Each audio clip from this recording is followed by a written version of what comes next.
You are listening to a Fonts Media Network production.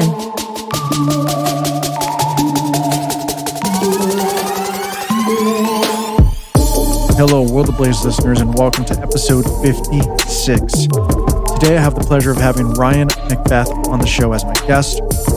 Ryan McBeth is a wildly popular YouTuber, a United States military veteran, and a current member of the intelligence community. Ryan is very well known for explaining current events, exposing conspiracies, and revealing some of the inner workings and operations of military exercises. Ryan and I had an amazing conversation. He's highly intelligent, very outspoken, and we had a lot of fun on this show. You will hear a little crinkling and whatnot in the beginning of the show, and that's just me unwrapping my cigar, as Ryan and I both shared some cigars and had a great time, great conversation, and I think that you'll really enjoy this episode. So, with that being said, let's begin. All right, so Mr. Ryan McBeth, welcome. Thanks for taking the time, man, to be here. Absolutely. So I was basically referred to you and said, hey, you need to reach out to this guy by Curvin, who I think you know, that you were just on his show, This Week Explained. And he was basically like, yeah, he's a real guy. He's an intel guy. He knows his stuff. And so I was like, great. And that's when I reached out to you. And I'm glad you responded. So that's very good of you to do so. I know you're a really busy guy and you work hard. And I know that, we don't want to dive too much into crazy details like who you exactly served with and all that, just for the protection of others. I get it. But I thought we'd talk about your background a little bit and maybe even bring up what's going on basically in the world now, which is a crazy 2025, to be quite honest. Let me go ahead and cut this guy. I'm going to go ahead and share a cigar with you. Oh, fantastic. Yeah. I love these things. I have got this guy right here. Pretty good stuff. Yeah, that was a Corona. Yes, sir. It's La Aroma de Cuba, El Jefe. La Aroma de Cuba. I think that's one of the Ashton cigars. Yeah. It is. Yeah. Yep. Good stuff. So, Ryan, sir. Specifically start with this. Now, I'm gonna get into other topic later, but how long were you in the military? Because your story's a little different than some other intel guys I talked to. I don't think you went directly into it. Is that correct? You kind of fell into it later or got gravitated towards it? I fell into it. So I mean, am I an intel guy? I don't know. The story I often talk is, I write the software. So I did 20 years infantry, and while I was serving, I got a bachelor's in computer science management. Later, I got a master's or MSc in cybersecurity. And so I was like, when I got out, I started working for Accenture, specifically Accenture Federal Services, doing C4ISR, command control, communications, computers, intelligence, surveillance, reconnaissance. We find bad guys, right? And so a lot of stuff is cyber intelligence. Daddy El Batty calls his mom every Friday at 3:00. And all right, let's see. Daddy El Batty is always in this location. Then he goes to his favorite falafel house. And all right, so we can hit him here on the road when there's no cross traffic, and we're all right. We're 100 meters away from the school over here, so we want to use this kind of munition. That's like beyond what I do, but you confirm. All right, Daddy El Batty is over here at this house. Gotcha. Because he talks to his mom every whatever, or sends. We know emails are coming from this house. So that's how I kind of get into it. And what's funny is that I have people who, they go, "Oh, you're not a real intel guy because you never went to the school at Fort Huachuca." I'm like, look, once Michael Jordan was being trash talked by Kobe Bryant, and Michael Jordan looked down and Kobe Bryant's wearing Air Jordans. And Michael Jordan says to Kobe Bryant, "Man, how you gonna trash talk me when you're wearing my shoes?" Right. So it's kind of like, how you gonna trash talk me when you're using my software? Right. Yeah. They're literally using something that you designed and put together and implemented, and questioning you on that. And and there's it is kind of funny because I have enough. Like I don't do targeting, weaponeering, stuff like that. Like I find the people, and you give that information to your client, and then your client does whatever with it. And sometimes you come back and get a pat on the back, like, "Hey, we got Daddy El Batty. Thanks, man." Got it. Yeah. So that's interesting. Yeah, I mean, I enjoyed my time at Accenture. Like I have nothing bad to say about it. It was literally like being in the military again because you in fact we even have an alumni group. Like people who were at Accenture and then left Accenture. We have an alumni group that, we all stay in touch with each other and stuff. And a lot of it's like it's like being in the Army again in a lot of ways. Because like Accenture was like the first company I worked at where there was no like I'm in it for me. It was like we're in it for the client. Okay. And if the client needed a pint of blood, one of us would have opened up a vein to give that client a pint of blood because it was all about the client. And at the end of the day, it was all about the soldier. Like what is the end user, what is the end user's outcome going to be? And so we would work really hard to get things right. That's actually another reason why I get pissed off when people talk about the military industrial complex. Like we're a bunch of people just taking money from the government and lighting our cigars with $100 bills. Like, no, dude, we like freaking work to make sure the soldier has what they need to be an effective soldier. Like there's a lot of people who work for contracting companies who they put their whole career focus toward like, how can I protect America? How can I make the lives of our soldiers easier? And a lot of people don't understand that. But I mean, I think it's necessary for some people because they have to believe in conspiracy. Well, yeah, of course, and we'll dive into that later. But so it sounds like primarily you're focused on providing the correct tools for the job that was reliable and consistently able to be used out in the field. Yeah, to find the bad guy. And then I am wearing this sweatshirt that says Intel Light, Control C, Control V. Because that's like, that's kind of how, like people, I'm going to meet with this source. That's human intelligence. I mean, that's useful. But, right. One of the things that I've often said, human intelligence, like we need to know, ideal, like why does intelligence exist? It exists because we need to know who is doing what and why. Right. Now, who is doing what? It's actually usually fairly easy to come up with, right? But the freaking why. Yeah. That's the gold mine. Like, all right. That's always the question. Why? Yes. Why are they doing this thing? And, in some cases, human intelligence can tell you the why. And sometimes people lie. That's the other big thing. But you know what doesn't lie? Your browser history. Patterns of behavior, right? Oh, I get to ask you, hey, George, do you watch pornography? Right. And I can say no. I can say no. Right. And then the next thing I can say is, can I look at your browser history? Right. And then you're like, And, today, our browsers and this thing that we keep in our pocket, this magic window, we tell our magic light box things that we wouldn't even tell our spouse. True. Right? We ask it questions we wouldn't even ask our spouse. And that's the real gold mine, right? That's where the real information is. If I want to know who is doing what and why, I can look at their computer and I have a pretty good idea of what they're doing, especially if they think it's secure. Gotcha. Yeah. So cyber intelligence is, I think it is a major component in figuring out what the bad guys are doing. Yeah, and most people don't know how to hide their tracks either. No, and in all honesty, hiding tracks is pretty difficult just in general.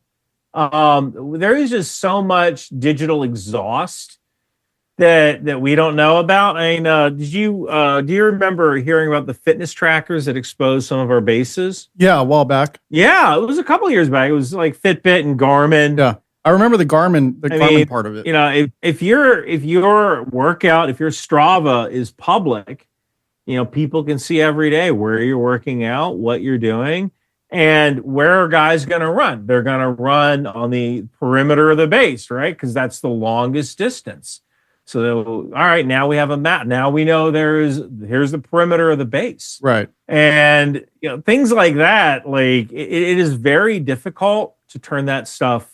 I don't want to say turn that stuff off, but you don't even. It's so ingrained in our digital life. I mean, I think one of the biggest issues we have with the military right now is Signal. Well, it's like the freaking Signal app. It's like these phones, like you said. Very few people ever do not have it on them. It's either on their nightstand, right next to their bed, or first thing they get up, they have to check their social media, whatever. It's always in their pocket. It's tracking you. You're literally leaving breadcrumbs of what you're doing and where you're at all times. And most people don't realize that. No, absolutely. Yeah. So, and you have that issue. And the other issue you have is you look at something like Signal. The Army runs on Signal. There's guys, especially if you're an officer, you might have 5 or 6 Signal chats open, right? There's one Signal chat for the platoon, one Signal chat for the company, one Signal chat with the battalion commander, one Signal chat with the S1 shop. So you have all these Signal messages going, and things fall through the cracks, right? Like hey, we have, and now it's really easy to like change things. Like, hey, formation time is 0:15 instead of 05:30. Because now you can just send it out. Yeah, it's instant. Right? It used to be like, hey, you got to go get the runner. You got to go to all right, well, let's not change the formation time. Now you can change the formation time with a couple of presses of a button. Right. And I can't even imagine what that's like now for soldiers to have to be chained to this device that you're expected to answer within seconds. When you get that, you can't turn it off. You don't get an excuse. You have no way to shut it down. Yeah. And I've actually been of the opinion that one of the things the Army needs to do, well, the military in general maybe, is I don't want to say ban cell phones, but maybe create a cell phone that works on a wireless mesh network that's just for soldiers. Okay. And maybe it doesn't have video capability, but now you have a messaging system that maybe it does connect through GSM or through whatever provider. Maybe it does connect through satellite or through a mesh network. Maybe just a monochrome screen, right? Like a Kindle, so it lasts a week without having to charge it. Because now soldiers go to the box, they'll go to NTC, National Training Center in Fort Irwin, California, and they're told, don't bring your cell phone because that's a way for the adversary, for the OPFOR to detect you. So then they don't, either one of two things happens. Either they don't bring their cell phone and now they don't know how to operate, right? Because it used to be like, well, let me contact the S1, right? Or they do bring their cell phone, which is against the rules, and they get detected by the enemy's systems, by the OPFOR's systems, and they get blown up. Or, and then they get in trouble, right? Because they have their cell phone. Or they don't bring their cell phone, and some officer says, hey, how come you didn't bring your cell phone? Yeah.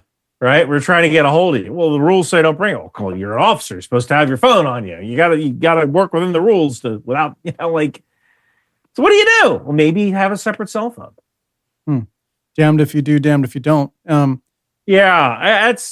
Officer life is hard. The question being, though, since you kind of mentioned the basic communication at your fingertips, do you think having too much of it in the service has been kind of prohibits a few things, or has been kind of a detriment to communication in general, being that it's always accessible and you can never turn it off? Do you think people just automatically have to feel they have to communicate, or just constantly be on their phone and trying to message? Do you think that might be a problem? It could be. I mean, I think that you certainly have an environment where people today, soldiers today, they've grown up with these things. They've grown up with these devices. Yeah. So they're probably more used to having them around. So it's probably less of an issue. But at the same time, like, are they able to do something? Are they able to put that phone away and do their job? Right. That's kind of another thing too, right? That's exactly what I was going to. That might be a general thing. Yeah, distractions, right? And I've had people tell me that, like, there are soldiers who can't read. And it's not they can't read as in like, what does this word mean? It's more like they can't read as in like they can't take something and comprehend it if it's in long form. Gotcha. So you have people who can read a street sign, but they have a lot of trouble actually taking a look at like a long manual to find the issue. Like that's just not something people do. No, they probably don't have the patience for it. They're so used to instant short messages. You basically got the phone version of shorthand and emojis. So yeah, I can totally see that. I really do.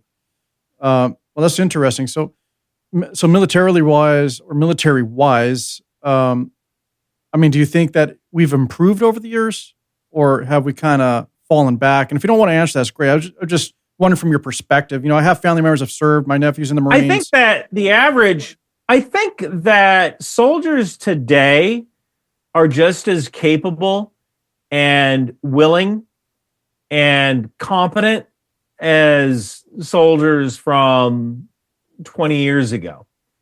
And at some point, and this is the neat thing about like everything being a volunteer service, at some point, everybody thought that joining the Army would be a good idea. I think soldiers are just as good as they were. Things are just different. Just the environment they grew up in is different. Things are just different. And so I wouldn't necessarily say they're better or worse, but I would certainly say that soldiers today, they learn differently. They grew up in a different environment.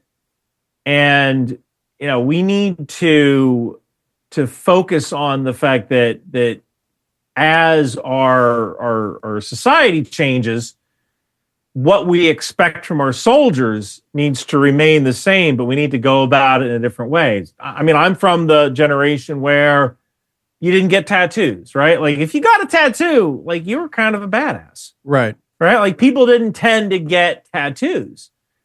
Soldiers would tend to get tattoos, but tattoos weren't very acceptable in regular society.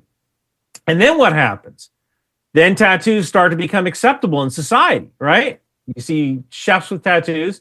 So the military used to have a policy that would say like, hey, you can't have any tattoos that could show below a certain part of the sleeve of the dress uniform, right? Or you couldn't have anything on your neck. Yeah. And now some of those policies have changed.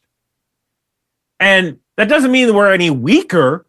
It just means that, look, society moved to a different view on tattoos. We need to reflect what society feels about tattoos. Right. Well, society evolves. So it's just a change in times, right? Yeah. And if we don't evolve along with it, that could be a problem. Very true. Right. We're not going to be able to find the recruits. And one of the things I've talked about before, and I don't do drugs, but I can tell you that I think we need to figure out a way to allow our servicemen to consume marijuana. If you want to take a gummy to help you sleep, or you want to smoke a plant because it makes you feel good, as long as you're fit for duty the next day, or, we'll figure it out, right? Like, all right, you can't do it within 12 hours of flight operations or whatever.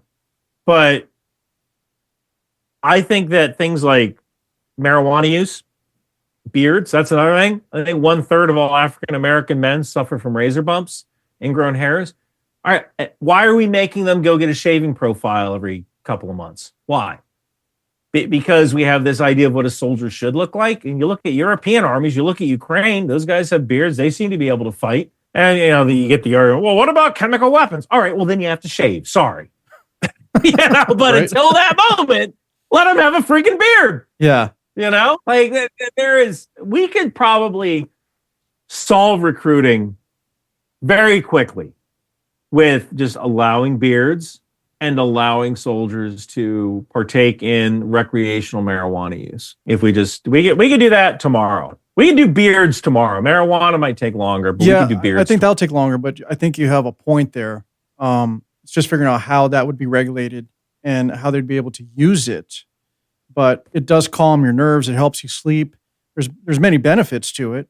And I agree with you in what you're saying that, we do have to keep up with the times. Look, things have changed. If we're going to be sticklers about little things such as beards, and that's what's going to hold people back from serving, in the armed forces, that's just ridiculous. It doesn't make them less capable of a human being or a service person whatsoever. So I definitely agree with you on that. It's almost like we're focusing on the wrong things, and by doing so, we're just making ourselves weaker because we're not allowing those who want to participate and contribute what they have to offer because they don't meet this, criteria of you got to be clean shaven, for example, right? It's just silly. It doesn't make any sense. Yeah, and you look at Sikhs, who have to go and get a special dispensation, right, in order to have a beard. Well, it's their freaking culture. Yeah, it's their culture and part of their religion. It's hence also why they wear their turban or headdress. I'm familiar because I've hung out with a lot of both people in India and who are Indian, South Indians, North Indians, and of course Sikhs in general. So I definitely have a good grasp of that culture. Spent many years providing services to them. So and the Sikhs are extremely patriotic here in America. Yeah, I think they deserve a little respect, especially when serving in the military. They definitely should ease up a bit, in terms of that. So, agreed. Let's move past military though, because here's the thing. Okay, you're an intelligent guy. You know how to find information. You're good. You have a good bullshit meter. And 2025 really started out with, definitely, it definitely shot out the gate really quick here, and a lot of things happened. I mean, I don't know how else to say it. Try not to use certain words, right? But yeah, right. You don't want to get demonetized. Yeah, well, whatever. So here's the thing. We can address, and I'll get your opinions. I'm not going to hold you to anything, by the way. Okay. So let's address what your thoughts are, given your history and everything that you've done, and your ability to basically find, extrapolate, information and decipher it accurately. What has been your position and take on what happened both in New Orleans and Las Vegas? What do you think of that? And I know there was some stuff that you had an opinion on certain things regarding letters that happened with Las Vegas, et cetera. And we can get into that if you're okay with it. But what is your opinion in general on those two separate incidences? I think at some point we failed our soldiers. Right. At some point, the safety system failed. And you have two guys who have either been consuming ideology or maybe had a traumatic brain injury. And I think that one of the things we need to work on is allowing mental health as a we need to be able to let soldiers go see mental health, right?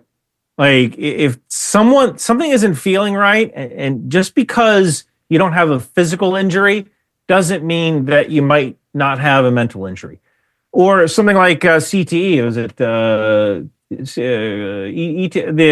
thing that football people get? It's CTE. Football people, yeah, football CTE. players. You're right. CTE, chronic traumatic encephalopathy, that thing that people who play football get when your head's been knocked around.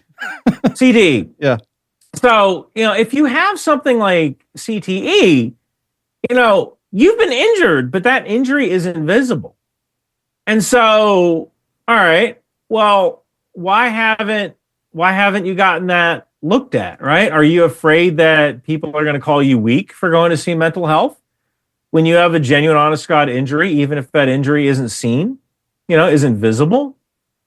So I think that there is a non-zero chance that some of the participants in those events had some sort of CTE issue. It's definitely a possibility. I won't rule that out. And they just didn't get the care that they needed.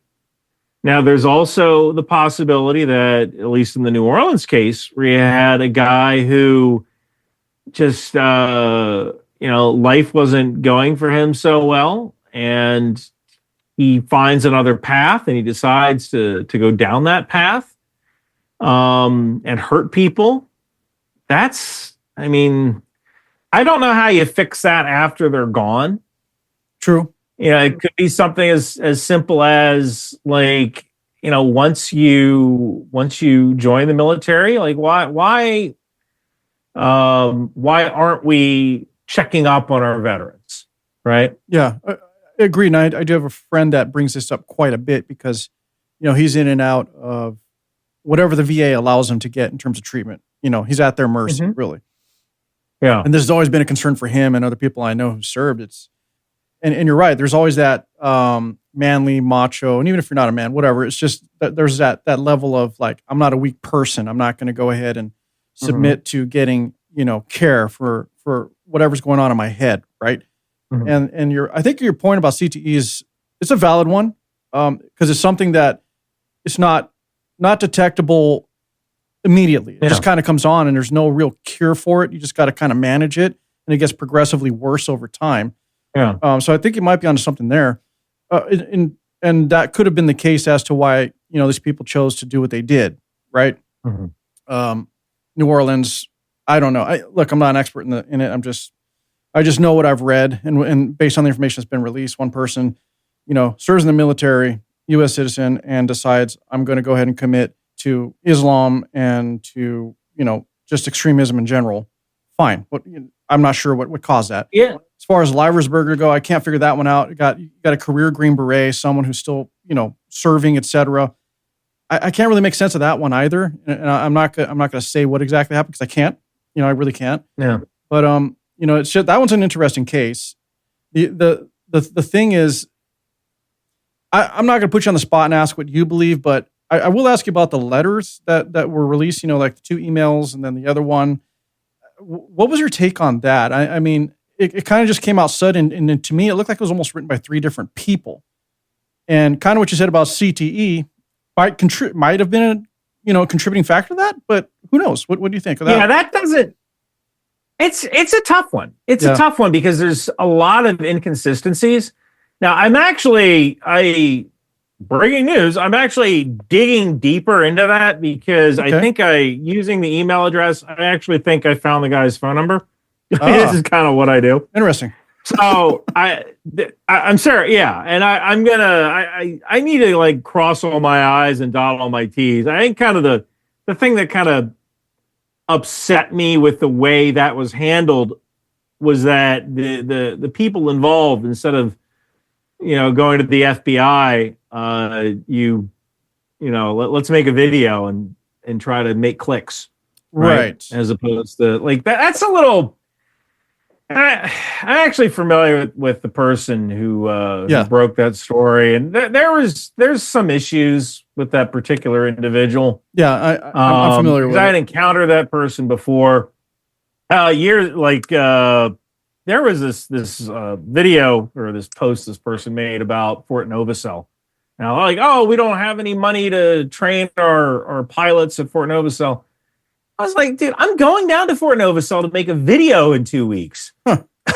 I already talked with the PAO. Wow. And so there's I get why someone who didn't want to take the COVID vaccine might be upset about their status in life, right? Or upset at the military that told them go take this unproven vaccine. I get that. But at the same time, don't try to screw over other people who are still serving, number one. And number two, don't parrot Russian propaganda. Right.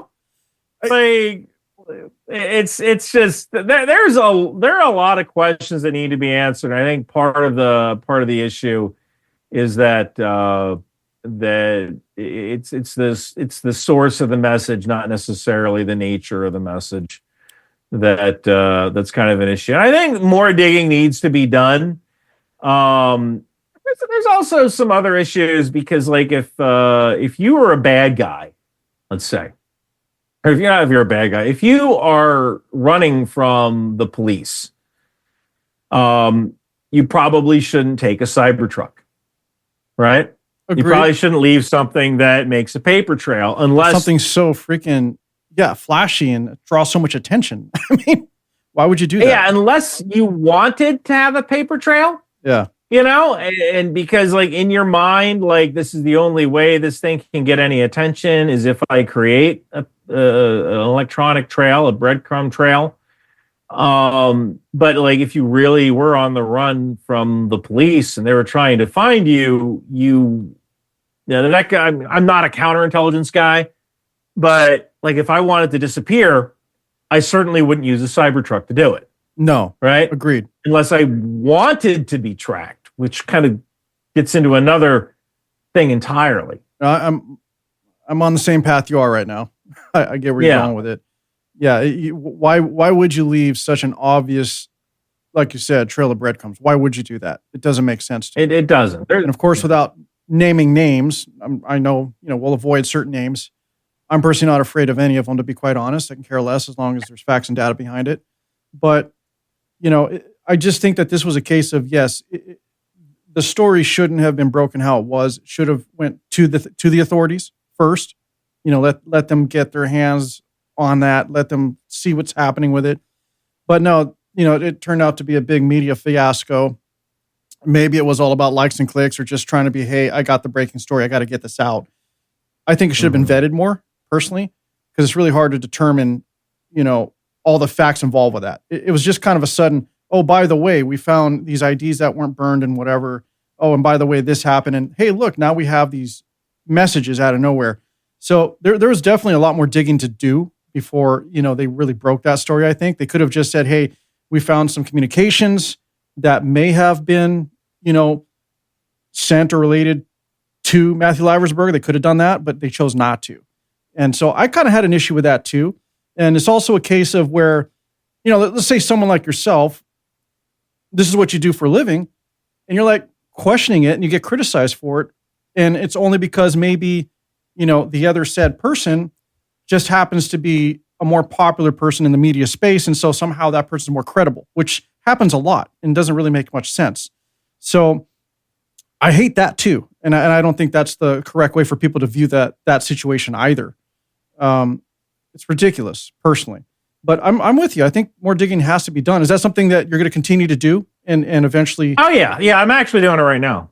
Cool. I look forward to your assessment, to be quite honest. I want an answer on it. It's just really strange situation. It really is.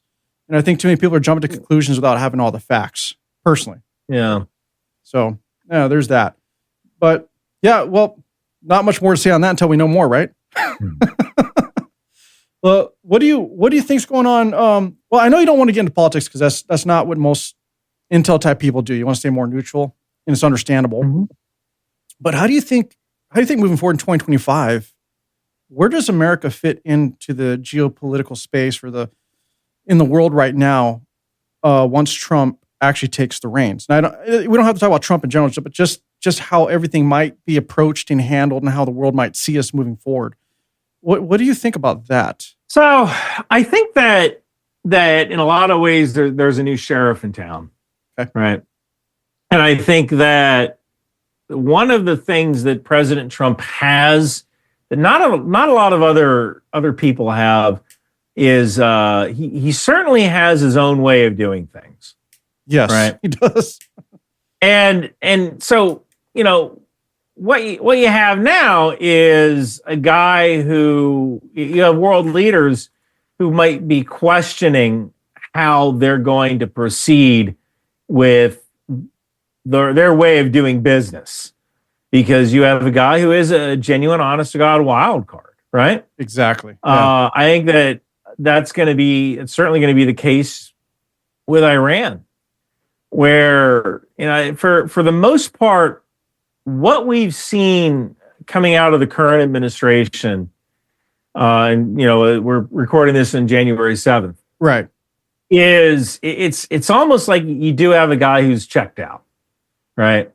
You have a guy who he's made decisions that may not have been the best decisions. One of which might have been let's slow walk ammunition to Ukraine, right? Like let's only give Ukraine enough ammunition so they don't lose but let's give them enough so that they lose slowly. And that's probably not a good policy, right? Like No. if we had started the war with like, hey, we're going to give Ukraine anything they need in order to kick the Russians out, I think we'd see a totally different situation going on in Ukraine right now. There would definitely be a different outcome right now, for sure. It would be. And there's no excuse. I think we got plenty of F-16s in the boneyard. We can refurbish those things. We have so many options and ways to help Ukraine. And we sent, I think it was around 20 M1 Abrams tanks to Ukraine. I mean, like, great, but it's not a lot, right? Like, they and are those tanks in particular even applicable to modern war, like in this war in it of itself, do you think? So it seems like what Ukraine is trying to do with their forces is they're not using tanks to break through. Okay. So that's traditionally what you use a tank for. Find where the bad guys are, find the weak point, break through with armor, and then run havoc in the rear, right? And it doesn't seem like they're doing it that way, which is how we would do it. And there's a reason why. It's because they don't have air support. Gotcha. Now, originally I had said that, F-16s were necessary because F-16s can fire the HARM anti-radiation missile. And once you fire that HARM anti-radiation missile, or once you start taking out Russian surface-to-air missiles, that forces the Russians to pull back, and then you can use JDAMs against certain hard targets, and then you can use F-16s for air superiority. And that kind of changes what you can do on the ground with your tanks, right? Once you have air superiority. The reason this war has lasted so long is partially due to the fact that neither side has really gained air superiority. And that's a huge issue. And I think one of the things that we might have learned here in our rule, something to know or something to understand going forward, is that if you don't have air superiority, and this now includes space, if you don't have air/space superiority, you're going to have long wars. You're going to have wars that take a long freaking time. Yeah, I agree with that. And, I do. If you're cool with that, okay. Do you think it's just been unnecessarily drawn out? Definitely. Yeah. And this is one of those things where it could have been a lot. I'm going to say it could have been a lot shorter. I think that if we had given Ukraine the stuff they needed, when this whole war started, one of the things I said is we can't just send F-16s to Ukraine. All right. We can't just, let's send F-16s to Ukraine. We can't send them there. It takes like a year-long training course. We have to worry about maintainers. There's a lot of things we have to do before we can give F-16s to Ukraine. But if we had started that process the day of the war started, we would be in a different position. Do you think that may be also the concern of that of the NATO element in and of itself? The agreements there kind of was a contributing factor to kind of holding back a bit in the beginning. Yeah, I mean, so I think when this whole thing first started, there were a lot of people who they didn't want to upset Russia. Right. Well, let's not poke the bear. Let's not this could be let's not escalate. That's the one damn word they kept using, escalation. Yeah, right? They did. We don't want to escalate things. Well, Russia doesn't need our help with escalating anything. They they do that naturally, right? This is true. And I think one of the things that we discovered when Russia was, or when Ukraine actually invaded Kursk, was that Russia, I'm not saying they're a paper tiger, but they didn't strike back with nuclear weapons. And using nuclear weapons in Kursk, that would be a reason for using nuclear weapons. right? It is a valid use case in the sense of, all right, there's a bad guy invading. We can drop a bomb here, and that would have stopped the invasion cold. And I think that in some ways, Russia would have been, I don't want to say the word justified, but there would have been less blowback if Russia fired a nuclear weapon, a tactical nuclear weapon against invading Ukrainian forces if they went into Kursk than if they used it on Ukrainian soil. Now, of course, one of the disadvantages of that is you're using it on your own soil. Exactly. Right? And the prevailing winds, if they're going west or they're going east, that's a problem for you. If they're going west, that's a problem for Europe. So Europe still could have been very upset that they did that. However, they probably would have been, that probably would have been the best way of justifying using a nuclear weapon, and it would have stopped the war cold, right? It would have, but I'm going to lean more towards the side that they would have actually been affecting their own land and also probably engaging, other nations that they didn't want to be engaged with at that time. Yeah. And probably still they don't. But fast forward to their use of the hypersonic missile technologies. And they launched one, they used one. They haven't done it again that I know of. Yeah. Why do you think they might be holding back on using those, for example? Well, they're expensive. It's $10 million a missile. Fair enough. Look, when you're Russia, you have, I think the budget, I want to say it's like $120 billion a year, it's like $128 billion a year. I think that's what their military budget is. Ours is $800 billion, $826 billion, something like that. Significantly different, right? And it's actually one of the reasons when people say, like, oh my God, what if Russia goes nuclear? Like, dude, we spend $80 billion, it was $50 billion a year on our nuclear program, right?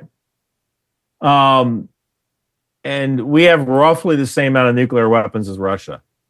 So what is that? We spend $50 billion a year, and Russia was spending $66 billion on their entire army back in 2020.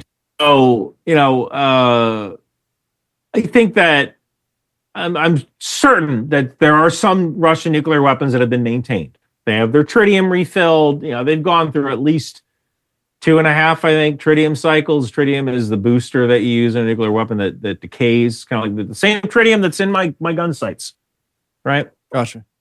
So you use that as a booster for the weapon. They've been through 2 tritium decay cycles. Tritium's really expensive.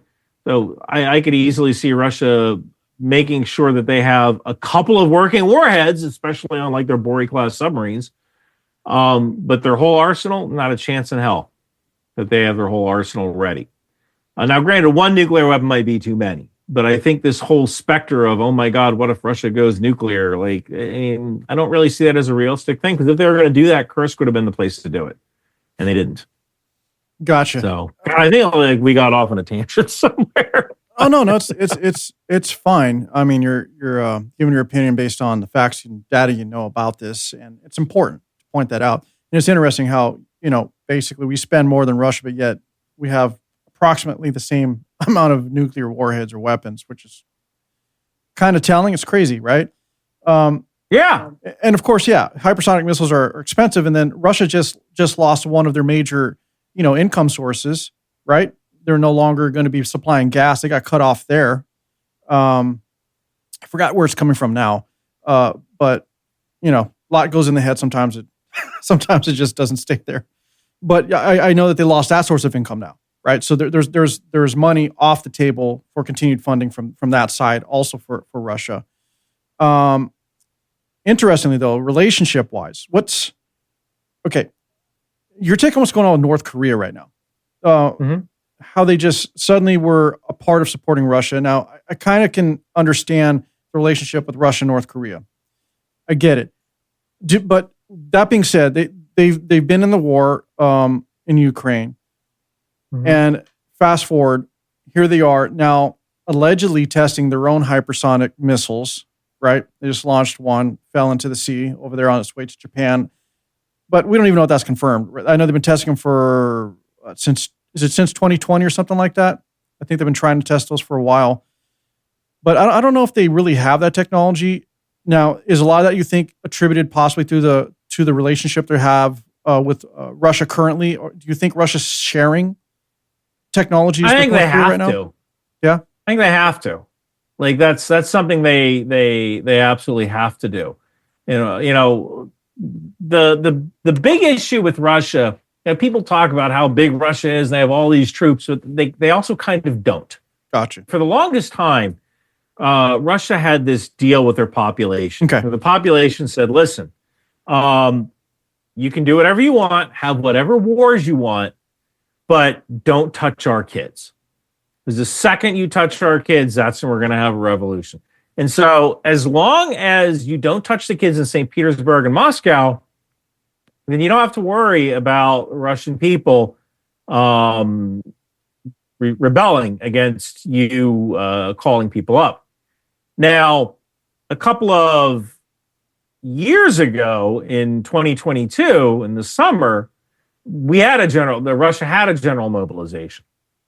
And that was when you had all those problems of people showing up and like, how do you, like, they didn't know, they hadn't actually been to training because they had gotten a deferment, but they were still in the system that they had gone to training. Like that's when you had all sorts of problems.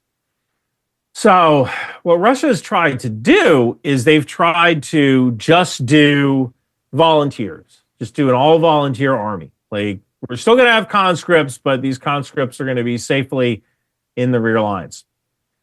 And the issue is that they keep having to raise the bonuses and the pay for soldiers. So now, if you are a weapons manufacturing company, in Russia, I think like 20% of their economy or so is focused on making weapons.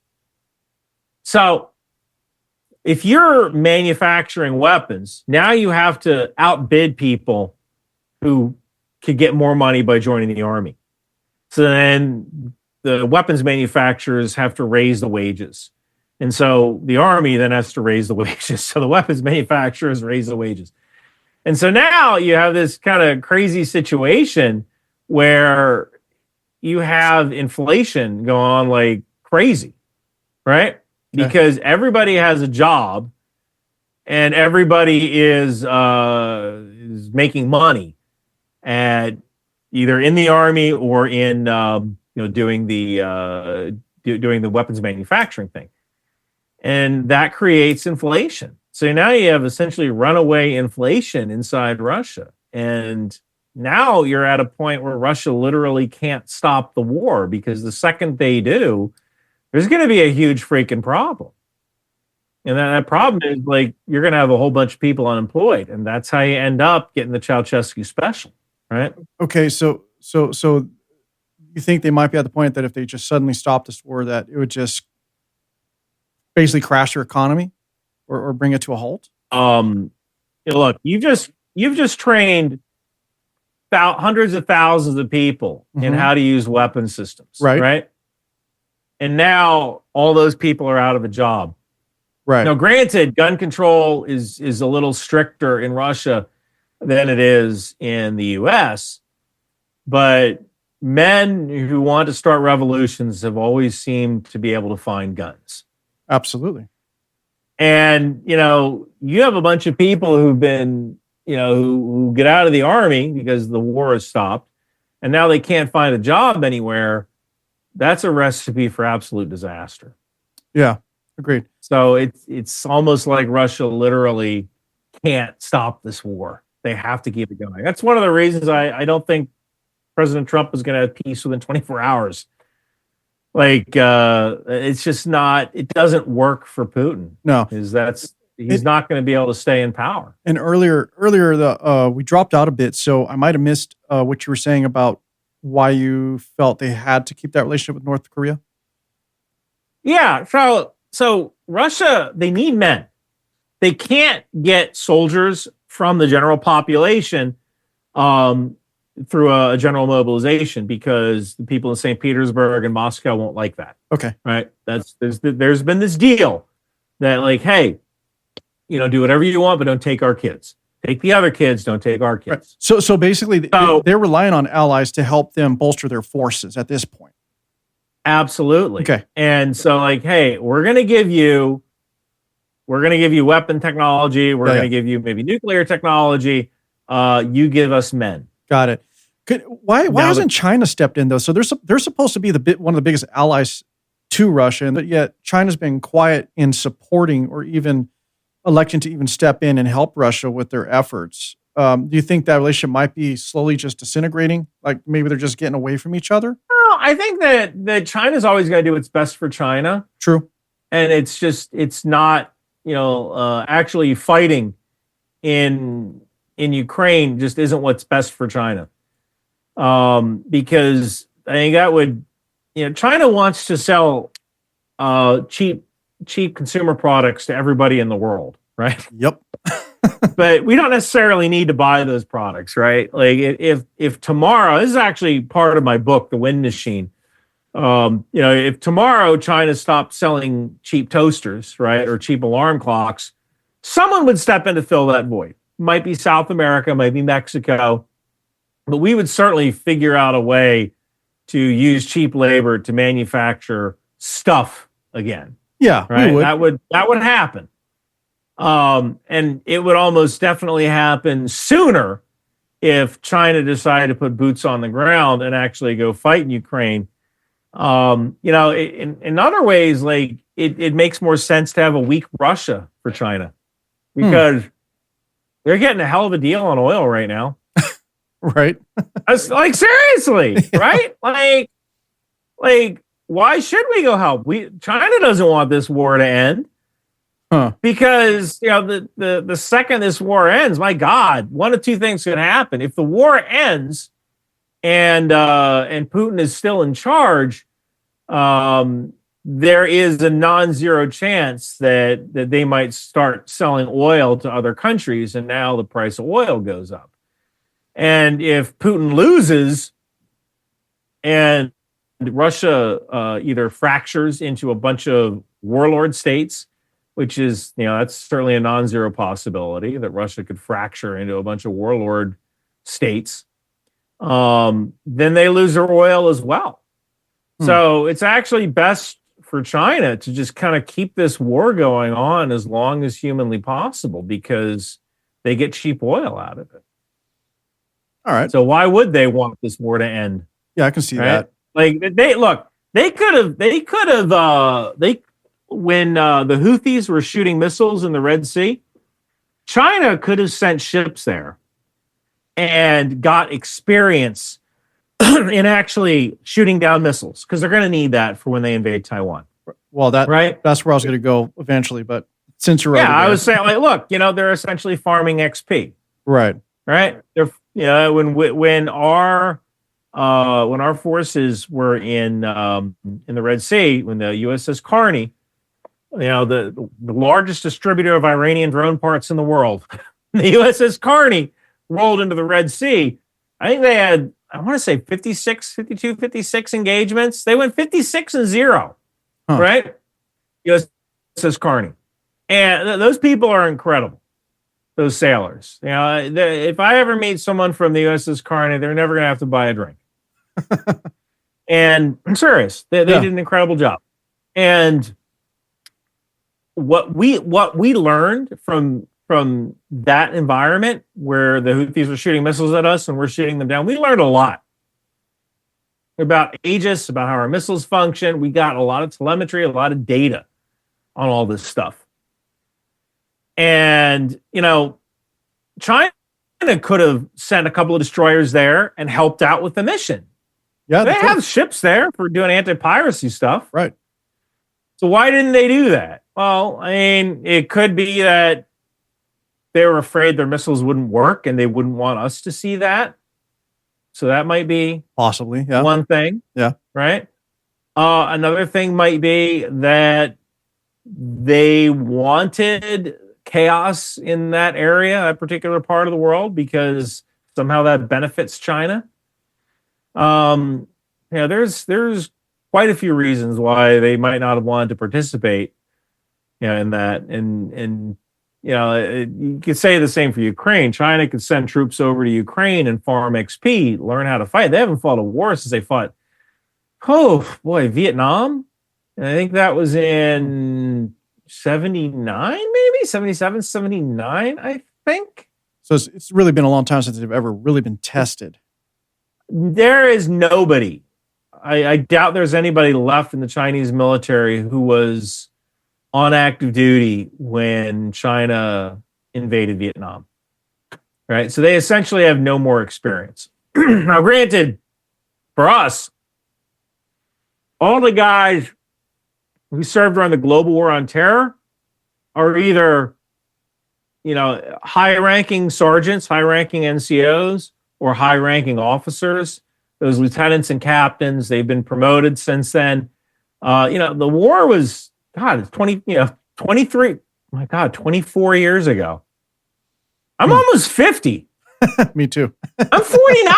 It's kind of crazy. I'm 49. Yeah, right? it's crazy to look back at things. I'm like, man.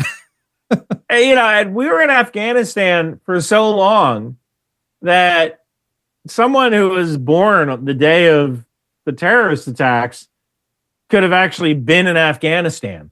Yeah. Those,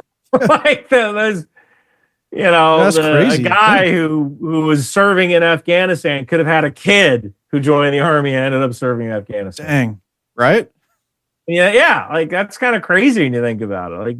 The war lasted that long. But all those people, at least we have some data, right, on how we perform in combat, even though we don't have those soldiers anymore. We don't have lower ranking soldiers with combat experience. And also, when you think about it, we have the wrong kind of combat experience because that was COIN, that was counterinsurgency, and now it's all list scale or large scale combat operations. So now anybody who's remaining in the military has the right experience for the wrong war. And that could be just as detrimental as not having any experience at all. But at least, positive or negative, however you want to view it, the American forces have been tested pretty consistently throughout the years. I think we kind of know what we're doing in the for the most part. We're not perfect, but we are a pretty battle tested. We have a pretty battle tested American force. Period. So a lot of that is training. Yeah. I think it was last year I embedded with 2 years ago. I embedded with the 101st Airborne with the Rakkasans. I did an air assault with those guys, and they're as just as good as they were 10 years ago. Where do you think? I want to interject real quick, because I know we're going to have so much time. I want to stay on the China thing really for a minute, if you're okay with that. Because it seems like they've been again, really pushing the issue about Taiwan. President Xi has already, made a few statements how Taiwan will always be Chinese and no one's ever going to get between us and whatnot. And they're doing more and more exercises and maneuvers over there. And do you think we're eventually, within a few years, going to be on that? I mean, it seems like we're kind of on a collision course. Do you think that is the case, or is it just a lot of huff and puff, so to speak? I think that President Xi has told their military that they have to be ready to invade Taiwan by 2027. Got it. That's when they are supposed to be ready. And that's a consensus I've gotten from other people too. They kind of feel like by 27, maybe even as far out as 2030, we might be in that situation where we might have to defend Taiwan, or there might be a situation with Taiwan and China. The ideal time to do it would be in April of 2028 or October of 2028, because that's when there's a U.S. presidential election.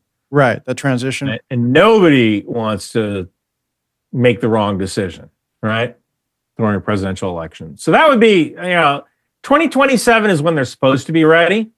And it's, if you say like, hey, China's going to invade Taiwan 2027, that's the general consensus of when they will be ready. Now, whether China can still be deterred, that's kind of a different question, right? That is a different question, a valid question. Like, will we be able to deter China? And I think that's gonna come into play with, all right, how are our allies going to play into this? Because we look at America can't do it all. America is, I think it was 6,100 miles away, 6,100 miles from the U.S. to Taiwan. That is a heck of a long way to get supplies and missiles and such. And so that's why we need to rely on our allies: Australia, the Philippines, the UK, France, Canada, Japan, South Korea. Like, all of them have a vested interest in making sure that China doesn't do stupid stuff. And you look at this, I would say, especially the Philippines, because the Philippines, the Chinese Coast Guard will frequently roll into their territory with their. And when I say the Chinese Coast Guard, people think of the Coast Guard, they think, oh, they go rescue people, and it's not necessarily true. The Chinese Coast Guard are a bunch of bullies. They go around and they harass fishing boats. They shoot water cannons at fishing boats. They do unsafe navigation to bully people into leaving. So yeah, the Philippines, if anybody, has a vested reason to fight China, or to make sure that China doesn't expand their zone of control. So we have to rely on our allies, and I think if we have a strong alliance, and also if we stand together with Ukraine, China is watching how we respond to the events going on in Ukraine. Oh, absolutely. And they're going to look at Ukraine and say, all right, well, these guys didn't support Ukraine when there's a freaking rail line connecting Ukraine and Poland. Why are they going to support Taiwan when Taiwan is 6,100 miles away from everything but China? Right. So that I actually see China being a very cognizant of what's going on in Ukraine. I actually view how we fund Ukraine to be directly proportional to how China is going to perceive our resolve if deterrence fails and we have to go to war in China. This is true. And, circling back to the original question a while back about how Trump may affect things, without getting into politics, but just in general, there's his view of how he handles things. He's a wild card. And I think that's what's held most things at bay. Like, people are unsure, like, will he press the button? Is he really going to do that? They don't know how he would respond. He just has enough crazy to make people, second guess themselves. And that might be the X factor, so to speak, right? And it makes complete sense as to why, most people are predicting that if China made any move, it might be 27, 28. Like, they're going to wait this period out. So with that being said, though, Trump has been adamant about not funding Ukraine. Is that the right decision in your mind? So he might have said that. There's things you say to get elected, and then there's things you say when you actually enter power. And I think that I don't recall Trump ever saying he doesn't want to fund Ukraine. I know that he wants Ukraine to pay for a lot of weapon systems, because right now we're sending a lot of weapon systems over that are old that we have to replace anyway. And it's actually cheaper for us to send these old weapon systems over to another country than it is to actually send them back to Raytheon and get them demilled. Mm-hmm. So we're actually saving money when we're sending old weapons to Ukraine. And some things like we were taking M113s and we were dumping them in the ocean. We would take all of the fluids out of them and dump them in the ocean to create artificial reefs. I like fish. I think fish are great. It's not a bad idea to have, an artificial reef. But, I also kind of think that we could also take these M113s and we could send them over to Ukraine, and Ukraine could use them to kick the Russians out of their country. We get rid of them. Ukraine gets rid of Russia, everybody wins except the Russians, which is kind of how it should be. Right? Like right. That's the ideal situation there. Yeah. So, and, when it comes to missiles, if we don't fire them, they expire eventually. We need to fire these things if we can. There's not enough days in the training calendar to fire all our stuff. So why not send them to Ukraine? Let Ukraine fire these rockets toward Russia. It saves us the disposal cost. So I think that at the end of the day, President Trump is aware of the cost of things. And, he doesn't want to look weak on the world stage. And I could easily see a situation happening where, he goes to Putin and says, hey, we want peace. And Putin says, no. And the next thing he does is go, okay, you don't get to embarrass me. And then he opens up his checkbook and Ukraine gets whatever they want. Yeah, I can see that. I can see that. Yeah. I can see that. I agree with that. You don't get to say no to me. I gave you a deal. You chose not to accept this deal, so now we're going to do things the hard way. And that's exactly his personality. That's who he is. Yeah. You're not going to tell him no. It's like, no. This is what's going to happen. I absolutely agree with that.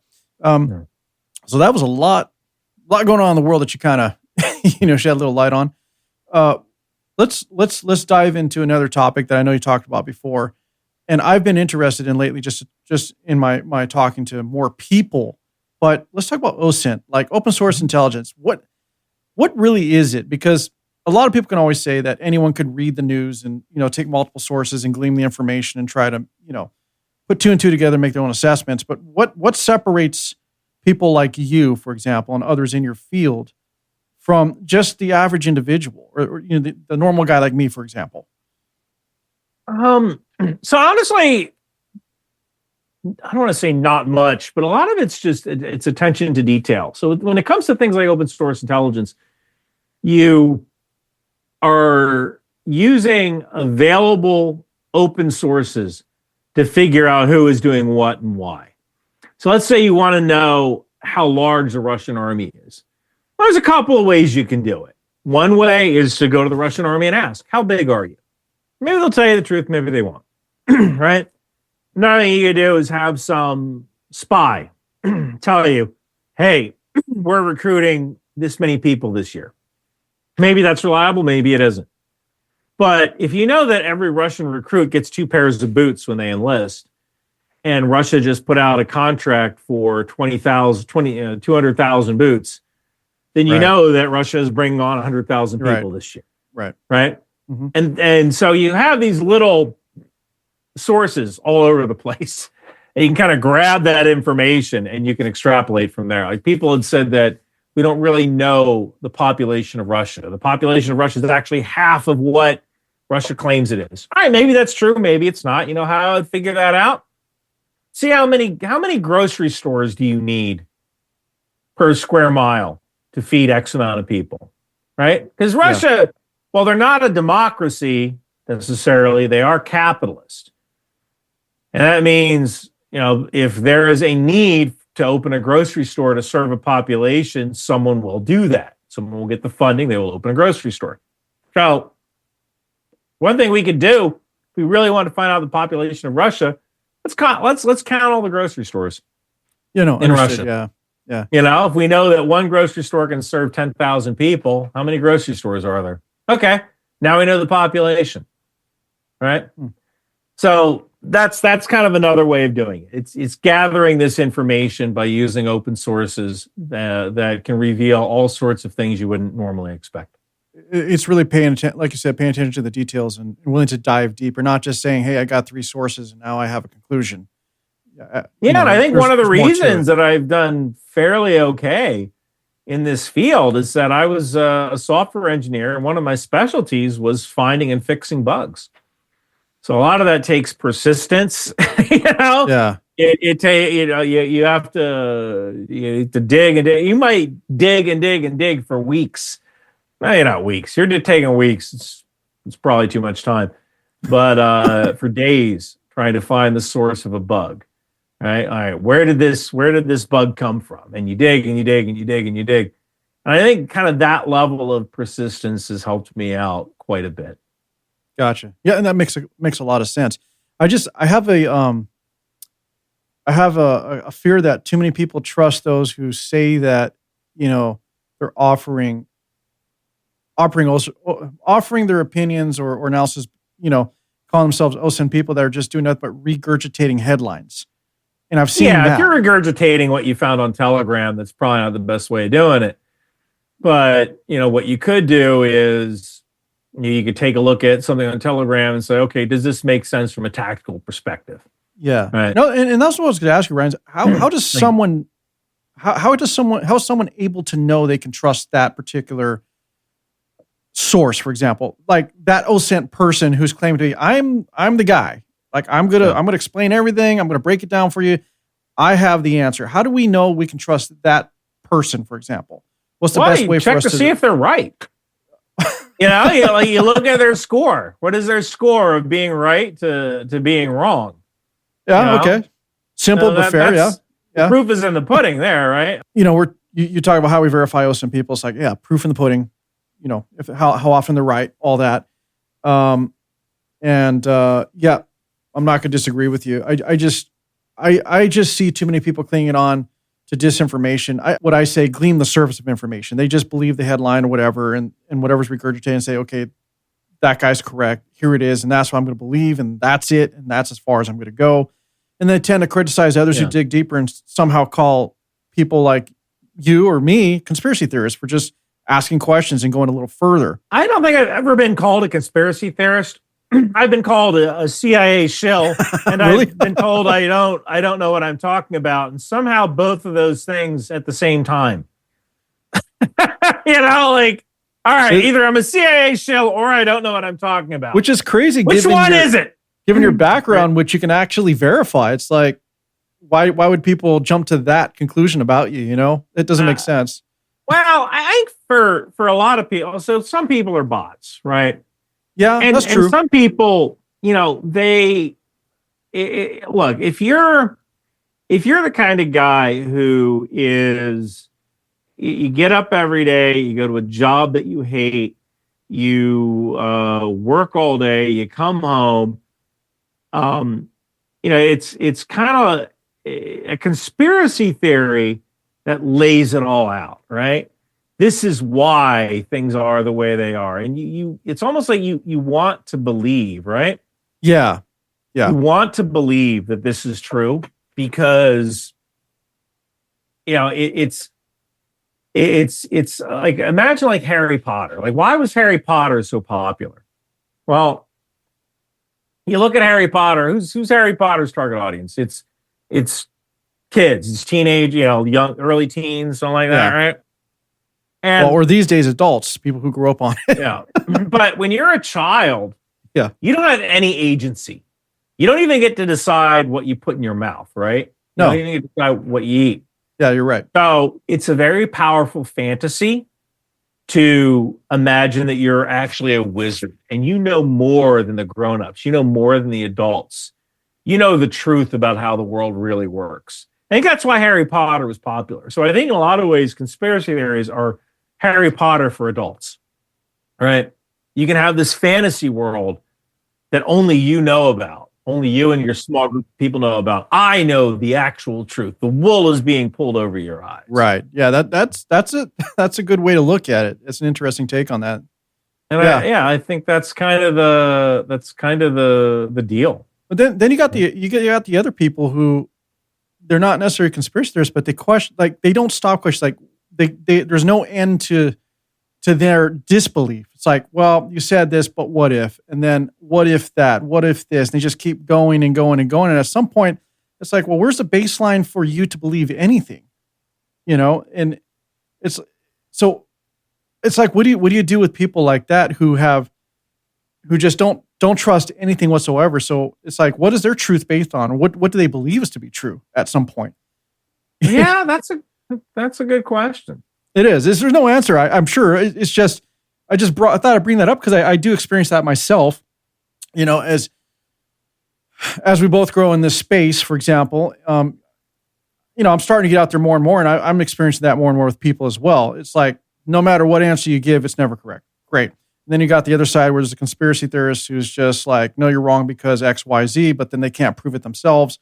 And it's just very interesting to be people on this side trying to say, look, this is what I found. And of course, most of what I do, Ryan, I'll be honest, I give opinions and whatnot based on data that's available and maybe my own life experiences. I'll admit that. But I try to never be the guy that's just going to tell the lie for the sake of telling it. I'm not, if it grows, I get clicks and likes, good. But that's not my focus per se. If I could turn this into a career, fine, it'll get there. But at the same time, I'm not looking to lie to people. And I don't think I've seen that from you either, from the videos I've seen and from the people I've talked to. And it's just sad that, there are those that are just out to attack others for the sake of maybe just not being happy with their own lives or where they're at. Maybe I'm going a bit far in saying that, but from what I've seen out there, that seems to be the case more often than not. I guess I'll just leave that there. Yeah, I've seen. It's probably one of the most interesting things I've seen is like people who believe in UFOs. I did a whole video about how if UFOs were real, like genuinely, honest to God, real, like aliens had come to the Earth, we'd be dead. Yeah, we'd be dead because the most logical, likely thing to do would be to kill us. And in fact, I've even said this before, which was like, hey, if you are, if we ever come upon some kind of alien species, we need to kill them. That might seem like a little extreme, right? But I don't think it's extreme. It's referring to nature, I think, in and of itself. UFOs, let's say aliens, nature, part of nature, nature wants to basically, organisms want to live. And what they want to do is they want to conquer their environments and be, the apex predator or the apex species. And so I don't think you're wrong in that. I mean, that's a great take because that very well could be what the situation would be. Everybody wants to believe they're just like basically these angels, these benevolent beings who are just looking out for us, trying to guide us in the right direction. But yeah, I mean, if someone's going to make their way all the way over here, why would they do that? For what? Resources? If there's resources, they're going to want to take those. And who's in the way of that? It would be us. So yeah, maybe you're on something there. The resource thing doesn't even make that much sense because I did a whole video on this where like the universe, I actually scaled the universe down to the size of the United States. Okay. And America, like our solar system is a grain of sand in the Wendy's parking lot of Biloxi, Mississippi. If we take our galaxy. Yeah. Like our whole galaxy, the center of the galaxy is like in somewhere like Odin, Kansas or something. And then our actual solar system is 3/5 of a grain of sand in the Wendy's parking lot in Biloxi, Mississippi. Yeah. And so any group of aliens that wants us for our resources, well, shoot, if you can get across the universe or across the galaxy, you can probably have the tech to make your own resources, right? You don't need ours. You can make your own stuff. Now, could people come for exploration just to say, all right, like, hey, this is crazy, dude. There's a bunch of monkeys with nuclear weapons. We got to check these guys out. That's fascinating. Yeah. Let's see these monkeys with freaking nuclear weapons. We might, you might do that, but how does that get funded? Yeah. Like, why did we colonize the New World? Well, initially we were looking for a path to send spices, go get spices from India, right? Seriously, right? There was a financial benefit to going and getting spices from India. What's the financial benefit for coming to Earth? Well, but that's assuming that if there were aliens that their system is based on monetary values and gains. Like we don't know that, but I do agree with you. We're dealing with a set of one, right? We're dealing with. I'm going to agree with you on this. Here's where I'm going to agree. Why would they go all this way to see us? Why us, right? That's the piece of puzzle that can never be explained. Why are we so important? Why would they be here? I don't know. I'm not too into that side of it. I'm not going to dive. I'm no UFO expert or whatever. It's almost like bringing up the topic of Bigfoot, whatever. Is there possibility? Sure, anything could be possible, but I mean, after all these years, I mean, can you believe that our government is that good in hiding or keeping the lid on something that long? Maybe. I don't know. I mean, like I said, I believe we would be dead. Fair enough. If there were genuine, honest to God aliens, we would be dead. Like, it would make the most sense to kill us before we could present a threat to the galaxy. And that might be a universal feeling or a universal trait among all living creatures, because all living creatures, they do two things. They acquire energy, and they acquire energy and they reproduce. Three things. They acquire energy, they reproduce. I feel like this is Spanish Inquisition, right? Three things. They acquire energy, they reproduce, and they defend themselves. Yeah. And, I can tell you this. If every single Native American murdered every single freaking dude coming off a boat from Spain back in the 1500s, like there wouldn't have been, 1400s. Back in the 1400s, there wouldn't have been, things would have worked out a lot differently, right? Yeah. If they just said, these people coming out, we're just going to kill them.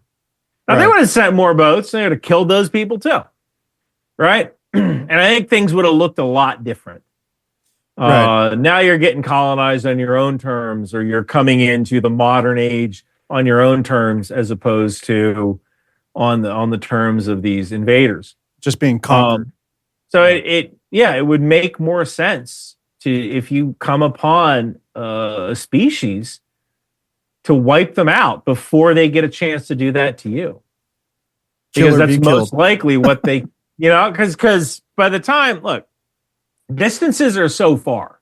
Yeah. Right. And it's easy to say, oh, well, warp drives. All right, well, I mean, I can't work with that. Right. But I can work with, look, if, one of the things that I talked about is that we can use mass spectroscopy to see, to figure out what's coming out of a planet, right? We point a device at a planet, and when that planet transits a star, light shines through the atmosphere of that planet. And if we found oxygen on that planet, one of the first things we would go is, hold up, what the heck's making this oxygen? Because oxygen is super reactive. If all the plants died tomorrow, it would take about 6,000 years for all the oxygen on our planet to essentially react with other things and become rust, right? It'd take about 6,000 years for no oxygen to be on this planet. So 6,000 years. So if we ever saw a planet that was making oxygen, the next question is, what the heck's making all this oxygen? Yeah. That's something we might want to go check out. But whether we have the actual ability to do it is another story, and the funding for something like that. And you could say, oh, what if there's a hive mind and they don't believe in money? Well, that's, in a way, that's even worse, because if it's a freaking hive mind, that hive mind is probably going to decide, we need to kill these people before they can kill us. Okay. It's like the Dark Forest, right? During that three-body problem movie. I saw a little bit of it, yeah. Three-body problem. You read the books, watched the Netflix series. It makes absolute sense for the aliens to come to Earth and murder all of us and take over the planet. Makes the most sense. Kind of on that vein, circling back to Earth, as of now, it kind of died down a bit, and I don't know whatever happened. I saw your video on your take on what was going on with those drones on the East Coast in New Jersey. Do you have any more? Now time has passed, to add to that, and what your thoughts were, because you did work in that industry for a while as well. Yeah, I mean, my basic conclusion was that this was most likely a red team event. where you ever watch SEAL Team 6, Richard Marchenko, Red Cell? Yeah, and Richard Marchenko, he had the foresight to all right, let's think like a terrorist. Let's create a team. Well, he called it SEAL Team 6 to make everybody believe that there were 5 other SEAL teams, right? So SEAL Team 6, they would try to take these, let's try to penetrate this naval base, see what their defenses are like, and they would tell the commander, right, this exercise is going on, but they wouldn't necessarily tell anybody else. So I can easily see a situation where someone is red teaming, and the base commander knows it, maybe the deputy commander knows it, a couple other people might know it. They can't say anything because then it would violate the principles of the exercise, right? You have to see what people are actually going to do here. So, yeah, I think that most likely those drones in New Jersey, maybe they had a red teaming event and then everything became drones. Like they were seeing helicopters flying. Oh, yeah. They saw what they wanted to see at some point, right?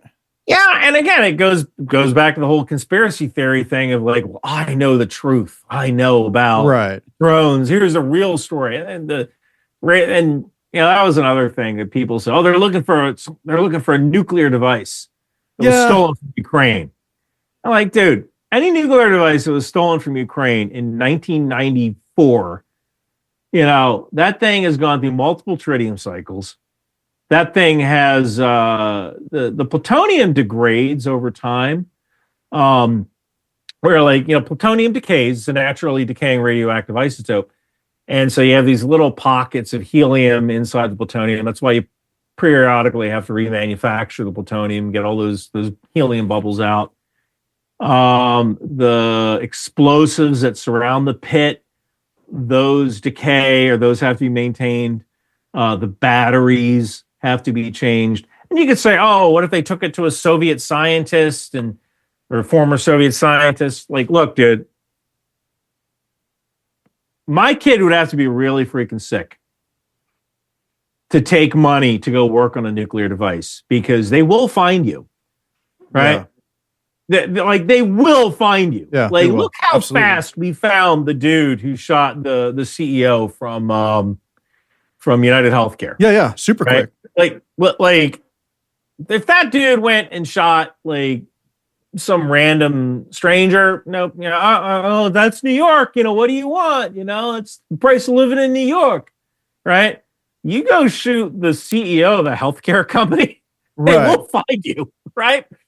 So if you're a scientist who used the tools and materials, plus the tools and materials to make this stuff, remanufacture stuff, they're not exactly available on the open market, right? You're not going to Home Depot and picking this stuff up. Oh, hell no. Yeah. So there was that. And there was also the fact that physics is physics. As you get further into inverse square law, double the distance, the radiation goes down by half. So if you're looking for something on a drone, trying to use a detector, looking for radiation, you're going to have to be pretty darn close to that source. Because the further you are up in the air, the more that radiation spreads out, and the less likely you are to detect it. Now, a lot of these weapons are shielded because you don't want the people handling these weapons to get sick. Exactly. Right? Yeah. So there is shielding in there. And even if it was unshielded, dude, the fastest way to find that weapon, if it was unshielded, would be to put police officers at all the hospitals. Because sooner or later, some dude's going to come in with radiation sickness, and the doctors might not even know what the hell it is. Yeah. Why is this dude sick like this? Because how many doctors have seen radiation sickness, right? Be like someone presenting with, I don't know, there's a term in medicine, horses, not zebras. When someone shows up with a condition, if you're in America and you hear hoofbeats behind you, are you going to think it's a horse, or are you going to think it's a zebra? Right? Probably think it's a horse. You're right, exactly. So, if some dude presents with radiation sickness, you might not even recognize that. You might say, oh, well, this guy, that's why you ask questions. Have you traveled outside the country? Have you done this? Have you done that? So they're narrowing it down in their head what this problem could be, right? So, there was that. And the other thing was someone else, and this happened at a bad time. Someone claimed that a radioactive pin source was stolen. And a pin source, it's a little thing that you use to calibrate hospital equipment, like that Okay. detect, So if you're doing like barium treatments, right, and there's a radioactive detector that looks at the barium going through your system, you'd use a radioactive pin source on that thing to make sure, okay, yeah, this thing is reading correctly. Let's go for the. Now apparently, a radioactive pin source that I guess was headed toward disposal got lost. And now it's, they're looking for this thing. Could this be used in a dirty bomb? Like, dude, it's a pin source. Don't eat it. It's fine. I can have it right here. I'll be fine. Right? Like it's not like. That's funny. But some of that goes back to like, oh my God, radiation. Like people are afraid of radiation. You shouldn't be. If you're afraid of radiation, don't fly anywhere. Pilots get juiced up. Like if the average pilot, I think the average average rad worker, I think they're allowed 5 REM a year. All right, and pilots like getting a chest X-ray. Yeah, I think that's like it's 5,000 millirem for a chest X-ray, right? So if you get like 25 chest X-rays, I'm doing the math wrong there, but if you get a certain amount of chest X-rays, like that would be, you wouldn't be able to work in a nuclear plant. Gotcha. Right? Yeah. So the pilots, dude, just because they're flying, in the atmosphere and there's less atmosphere up there and they're getting hit with X-rays and they're getting hit with stuff from space, they get juiced up. I'm actually surprised pilots don't have to carry dosimeters, see how much dose they're getting, but they get more radiation than a nuclear worker. Pilots. It's interesting. Don't fly anywhere. Don't have granite countertops in your home. They give off radiation. Oh yeah, they do. Don't eat a banana. Yeah. Well, everything gives off a certain level of radiation. Well, they have potassium. Oh my God, I forget the darn isotope. But bananas are mildly radioactive, just naturally from the potassium in them. Yeah. Let's the drone thing. Mm-hmm. The drone thing. I'm with you on this. Like I don't think it was any. I'm not sure it was anything nefarious. I just think it was our government doing testing for whatever reasons they needed to do testing. The people wanted to see what they wanted to see eventually. It just got out of control. Let's tie this back to Matthew Laversberger. The alleged communication, which some people say was true, some don't. You're still digging into that yourself. So what about those claims in that letter about these being some advanced propulsion technology that are Chinese, off being launched from a submarine in the Atlantic? What do you think of all that? So the question is, like, in typically in the intelligence world, if you have a security clearance, you only get access to stuff that you need to know about. Right. To do your job. It's compartmentalization, right? Compartmentalization. I mean, the SCI in TSSCI means top secret, sensitive compartmentalized information. So if I'm finding bad guys in the Horn of Africa, I don't know anything about drug cartels in Mexico. Okay. That's just not, I don't need to know that. I'm not going to access that information. Want to know about it. So if you're a special forces dude, the email is kind of weird because he's talking about Afghanistan and he's talking about Chinese boats and launching drones. And, I've said this before, like if there was a Chinese submarine launching drones, the Coast Guard would be all over that. Exactly. All over that. They love, they love finding narco submarines. This would be a feather in their cap. They'd never have to buy a drink again. Right. Right. And there was other weird stuff, like it can have like infinite carrying capacity. Like, no, it can't, dude. Like lift, thrust, weight, and drag, dude. Yeah. Same. No Can't get around that. So again, you kind of have to go with most likely. And, it is not very likely that someone who was in Germany doing special forces stuff would have any knowledge of, especially an E8. If you're an E8, a master sergeant in the Army, even in special forces, you're a hitter. You're a door kicker. You're a really good door kicker, you might work at the targeting cell once in a while, to get experience on something, or because they need bodies, or because it generally affects the outcome of an operation. But you're not dealing with Chinese submarines. It's not really an Army thing, right? Kind of it's unlikely you'd come across that intel, correct? Yeah, that would be somewhat difficult to come across that information. So, it's one of those things that kind of activates, like, this smells funny. Gotcha. Yeah, and this the idea of, anybody getting that close to our coastline, like within that distance, how we would not detect that. Networks. I find that hard to believe personally. Yeah, I know that we had a network, or probably still have a network, called SOSIS, which are underground sensors that go between the GIUK gap, Greenland, Iceland, United Kingdom, that gap. So we can detect any Russian submarines coming out of their bastions, which they rarely ever do anyway. Russian submarines essentially never leave the Kara Sea. It was a big deal when Russian submarines went down to, one Russian submarine went down to Cuba for training exercises. Right. Like, I'm sure the guys at NAS Jacksonville were having a hell of a time using their P-8 Poseidons, tracking this submarine. I'm sure they had a party, getting all sorts of data on this submarine as it traveled. I tend to stay away from naval topics because I just don't know as much about them, but I'm sure we have some sort of underground network that detects submarines, or at least could detect certain kinds of contacts, and we send something to investigate. So the odds of a Chinese submarine sitting off the East Coast is near zero. Yeah, I'm with you on that one. Yeah, I find it a little hard to believe that we wouldn't know there was a we would presence. Know. It's not. Let me put that a different way. The odds of a Chinese submarine sitting off the East Coast is a roughly even chance. It is likely that China has the capability to do that, and it is open. What do you call it? The international waters. You can sail wherever you want. You want to park a Chinese submarine in international waters? Knock yourself out. All right, yeah, sure, do it. Well, we'd love to train against you.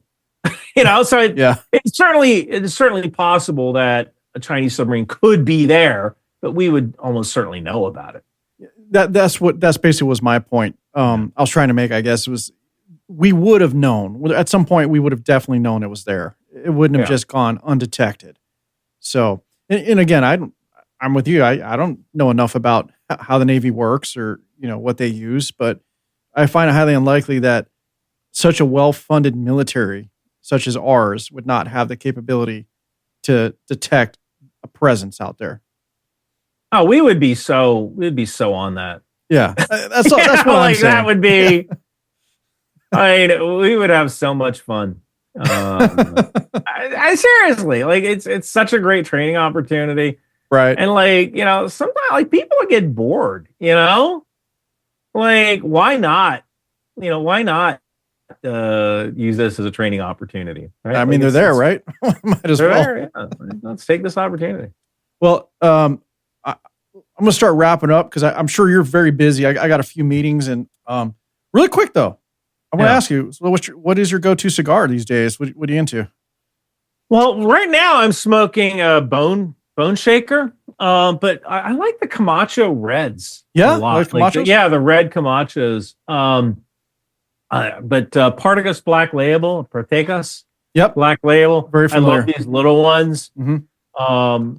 And especially because, I recognize, I need to smoke less. Yeah. As I love smoking. And, Partagas, one of the nice parts about these is I can write. Right. A lot of time, I spend a good portion of my day writing scripts. So I'll write and I'll smoke, and I don't even notice I'm smoking. I'll be done. I'm for another, and I'll just keep going. So that's probably it. The Partagas Black Label, which I love, the tiny ones. I actually can't get them in Maryland anymore because it's Maryland banned the sale of small cigars. I guess they're trying to do it to prevent the black and milds from being used as marijuana. That's ridiculous. But since these are so small, I guess, they fall under that rule. They're not that small. And I didn't even know it until I tried to order one. And I was, you can't ship these to Maryland. Well, thank God there's this girl I know in Virginia Beach. And once in a while I go down to see her. I stay at her place. I was there for like 2 weeks. Actually, it's one of the reasons I came back up here. I was kind of overstaying my welcome. And it was about to snow. And I was like, shoot, I need to leave. But I'll order cigars. I'll have them sent there. I'll pick them up there. I'll order the mini tins there. That's something, I guess. I was Partagas and the red Camachos. Bone shakers are pretty good too. I like those. Yeah, it's sad that they're trying to more and more limit the sales of cigars and the enjoyment of them. I know we're going off topic here, but it's like, I don't know if you ever listen to Cigar Dave at all, but he has this whole thing. He always calls them the pleasure police. How they're always going out of their way to make sure that they're just taking these little pieces of enjoyment away from us. And it's not like they're harming anyone except, maybe ourselves, if that. But yeah, I'm kind of like, I've been more and more into the Olmec lately by Foundation Cigars. So I've been going that direction a lot more. And then, of course, I've always enjoyed a Padron, but not always affordable. But, but yeah, I've been big on the Olmecs. Before we sign off, though, I know you have a book. So let's talk about your book. Let's tell people how they can get No, seriously, go ahead. Pitch your stuff. Why not? You're here. Yeah. So I a couple of months ago, I guess it was last year, someone said, Ryan, you need to write a book. And I was like, I don't know how to write a book. I'm not a writer. So I wrote a short story called Warlock, which is about an Irish traveler who has like a little bit of magic, but kind of like magic in the sense of like he can tell who's in a house before he robs it. Kind of thing. Like, is this a good house to rob? Mm-hmm. And after the terrorist attacks of 9/11, the FBI contacts him and asks him to help find Osama bin Laden, which he does. Gotcha. And so I wrote that short story and it sold really well. Like, people actually bought it. I'm like, okay, maybe there's something here. So then I started writing a book called The Wind Machine, which was about, I should have it right here, but I have it over there. It's, The Wind Machine, the candy cane stripe thing. You can find it on Amazon and Audible if you're a Marine and want to listen to it. And I was thinking, like, because I work in the AI space, or at least I used to work in the AI space. I was like, like, wouldn't it be neat if there was a guy who had an AI computer? Like, if you knew there was going to be a war, you might be able to buy stocks. Right? And game the market, right? Right. Well, what if there's a guy who found out there was going to be a nuclear war between the US and China? Would you try to limited nuclear exchange from the US and China? Would you try to make money off it, or would you try to warn the government? Right. And then that kind of gets into, all right, well, how do you warn the government? There's no hotline you can call the Pentagon, right? And plus, if you do tell the Pentagon, hey, I have a supercomputer that picks stocks almost perfectly, you do tell the government that, the next person you speak to is the SEC, Securities and Exchange Commission, who will then put you out of business because you have an unfair advantage.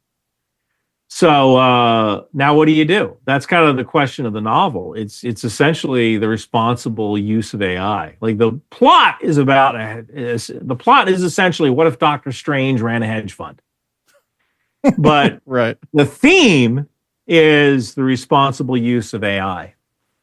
And so it's crazy is, people love the book. And I ran my book through AI. And what I found was like 80% of the book is meetings. Meetings. Really? Meetings. Like literally, like people in a conference room having a meeting. Like, I made a book about meetings and it's exciting. That's funny. Like, people love it. Like, love a meeting. But people, like, they freaking love this book. And I've had people say it's Ryan is the new Tom Clancy. I had one guy say Ryan is better than Clancy. Wow. And making me want to read it. In no way in no way disparaging Jack Carr, but you read something like the Terminal List. It's about like special forces, and everybody in the Terminal List is good at their jobs. Like they're the best. I'm the best sniper. I'm the best pilot. I'm a CrossFitter, and I'm a whatever. Like I'm the best whatever. Every one of those books is the best whatever. and now it's like it's the fifth book, and now God, what's his name? Kyle Reese. It's like the fifth book, and Kyle Reese is told that dude would be dead. And I know it. I know what Jack Carr is doing. He likes James Bond, and he's like, I need a new James Bond, right? And James Bond can't die. And that's the interesting thing about these books, is that it's that Kyle Reese is going to be fine at the end. Yeah. So like now in the beginning book, you didn't know that. You thought he had a brain tumor. It's all about the journey, right? It's all about the journey. Yeah. And so what I wanted to do was a book about a perfectly normal dude. Every bunch of heads fun. Was in the army, but he's not like, he was in the army 30 years ago, right? Yeah. He's not some special forces dude. He's not the Jason He doesn't Bourne, know anything anymore. Yeah. He was a finance officer, right? Didn't know a damn thing.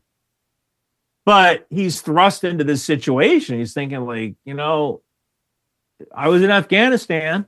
It sucked to see people fall off the plane in Afghanistan. What if we could give this information to the government? We could stop this war or prevent it or win it. And then the scary thing becomes like, if you had a machine that could win wars, well, what's stopping you from starting a war? Right? Yeah, You're guaranteed to win. Right. So that was kind of the path that I took with that book, and people seem to freaking love it. So yeah, it's on Amazon, the Wind Machine, paperback and Kindle, and on Audible. And can they get it from you directly too through your website? Oh well, it's on. They can't get it directly from me from my website. I do have signed copies available at Bunker Branding. Okay, where I have all my merch. I signed 50 of them. They sold out within 3 days. They actually sold 56 by accident. I ordered like 6 more books to be sent to me so I could sign them with a special note for these patient people. Then I've sent to Bunker Branding, and I'm going to do another run of 50 because my fans love them. And I'm kind of, I priced everything as low as, what's the other funny thing? I found out, I was thinking like, I'm going to price this as low as possible so as many people want to read it. What I found was that like, if I do that, like you barely make, I barely make any money. Like on a $17.99 book, I make like $4. Yeah. After like everything. There's not a lot of markup or margin on these things. Yeah. There's not. Audiobooks. It's a volume game, right? Yeah. And audiobooks are even worse. Really? However, audiobook sales are crazy. Like with because I guess more people, at least more men, they listen to audiobooks than they do reading. And so now it's like you put out an audiobook, that thing just sits there and it makes money. It's not a lot of money, but there's a lot of volume. I think it's the same reason podcasts got so popular. It's just, people busy. A lot of people commute depending on where you live. There's a lot of time on the road. For example, salespeople, if you work in the trades, you're swinging hammers, whatever. If you're by yourself as an electrician, whatever, what you're doing, you just, you put your earbuds on and you got something going. You can hear a conversation, get some information. I think that's probably what attributed to the popularity in audiobooks for sure. Yeah. I've tried it. I'm more of a read. Like I like reading the word. I like paper. I'm one of those people. I don't know if I'm just nostalgic, but I can never pick up my iPad, for example. I tried this. And I'll download some books and I'll try to read them, and it just puts me to sleep. There's something about me trying to stare at a screen. It doesn't have the same feel. To me, the Kindle, I buy everything on Kindle now. I very rarely buy paper books anymore. I think what I like about the Kindle is that I can switch from, because I know I don't look it, but I do 2 hours on the treadmill every day. I do 5 miles every day. All right. Some walking, walk, run, walk. And I typically read while I'm on the treadmill because I have a Peloton and I have the Kindle app on it, and I can And so people ask me, like, how do you know so much stuff? Because I don't play video games and I read all the time. Yeah, you're consuming information all the time. Yeah, I'm consuming information like literally all the time. There isn't like a blank spot in my day. There is a video I bought. Because 2 years ago, I bought an Xbox just to do a video about Starfield, like how to improve the AI in the video game Starfield. So I bought an Xbox. I got Starfield. I played Starfield. I figured out how we could actually improve the AI in Starfield because people were posting about Starfield, how the AI was bad. And I actually released a version of how to make Starfield better, how to make the AI better and more realistic. And then I found out there's a new game called Aliens Dark Descent. And up there, I have a picture of Drake and Vasquez from Aliens. It's like a painting of that scene when they were with the smart guns on the ship in Aliens. And I think I wanted to become a soldier because of that movie Aliens. I wanted to become a heavy weapons guy, machine gunner. I'm a big fan of that Alien saga, personally. Yeah. And like that video game is available. I'm like, I want to play that. But I'm also like, with what time? So that's been my thing with video games. I'm not opposed to them. I get bored after a while. I've always in my mind, I got shit to do. There's other things, maybe I have an attention deficit thing. I have no idea, but I want to move on. After a while, I'm like, okay, I've done this. What's next? I can't sit there for that long, but I like it when I'm playing them. I don't do it anymore. I mean, I have an old Xbox 360 that's you can't even use anymore anyway. It's up in the closet. I don't even use them anymore. My brother and my nephew, though, they're big on them. But I just can't. For some reason, I just can't. I mean, I don't begrudge anybody who likes to play video games. No, not me neither. Yeah. There is a consequence because, like, if I've said this to people before, like, people say, how can I do what you do? And I'm like, well, stop playing video games and start reading books. I need to read books about every single subject because, like, there are times when I've like someone has said something and I went, wait a minute, that isn't correct. And I remember the book I read it from, right? And I'm like, and I go make a video. I'm like, no, this person's wrong. That's not how this works because I read this thing back in whatever. And we had a friend of the family, my dad's friend, when he was working at this company. His boss, he was a World War II vet. Mm-hmm. And I remember him. We used to go to his house all the time as kids. It's almost like pretty much like a family member. And he had this huge library. And somehow I gravitated towards that. And he had all these books on strategy and war and generals and you name it, everything. I just soaked all that stuff up. And when he passed away, he left me his library. I ended up with all of that. It was tons of books. It was amazing. And what's crazy is what I found through the years, though. There was some publications that he had from way back that when I revisited, let's say the revised versions or whatever, some of the information was changed or taken out. And I never thought that was a thing. I always thought that was just like, that was bullshit conspiracy. But over time, some of this information was rewritten and it was not the same. And I noticed that.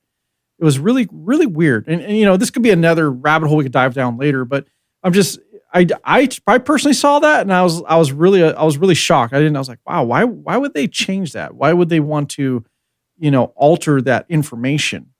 Yeah. I have no idea why, but it does happen. So it's like over time, how can we always rely on that information, as it gets revised and rewritten? After a while, there's a book I'm listening to right now about the Apollo program. Yeah. And I think the book was originally written in the 1980s. And they said right up front in the audiobook that we changed this stuff because, like, everybody has a computer now. So we no longer have to explain what a computer is, right? So we cut that out. We also, there were things that it was weird just seeing, like, I'm old enough to remember smoking on an airplane. Yeah. Right? Like that was, and it is kind of weird when you watch something like Apollo 13. I wonder if Apollo 13 could even get made today. Accurately. I don't know. Because the second you light up a cigarette, you get an R rating. True. Right? True. So, like, could you even make Apollo 13 today? That's a pretty interesting question. Probably So not. we do rewrite history to modern sensibilities. Yeah, we do, unfortunately. I mean, I think we should just let it be how it is. I mean, Yeah. it's a way to, it's a way to look back at how things were and you can learn from that. Not saying you have to repeat it, but hey, this is how it was. Yeah. Deal with it. That's all there is to it. That's what I think. It's ridiculous. You know what? I'm gonna have to end it. I'm sorry, Ryan. I gotta go. I like talking to you, man. You're great. This is fun. I hope Thank you we can so do it much for again. having me on. Yeah, no, seriously. No, but thank you for your patience. I really apologize about that technical BS. I don't know what happened there. I'll do my best pieces together. I want people to support you. Go to your YouTube channel. Appreciate your time. Hopefully I can do this with you again down the road. I'm sure, you're busy, but let's stay connected, please. That'd be awesome. Absolutely. And yeah, hey, have a great day, man. Appreciate it. You got to go. I know I do. I'm sorry. I'm not trying to cut you off. I just literally do have multiple meetings. I'm sorry about this. I want to keep going. I do. But yeah, thank you. Really, I appreciate it. All right. Thank you for having me on. All right, Ryan. Bye, buddy. All right, everybody. That's the end of the show. Thanks for hanging in there with me. I hope you enjoyed it. And remember, everybody, please like, follow, and share the show. And you can connect with me on X. My handle is @FontsAblaze. That's @FONTES Ablaze. Have a great day and see you on the next one.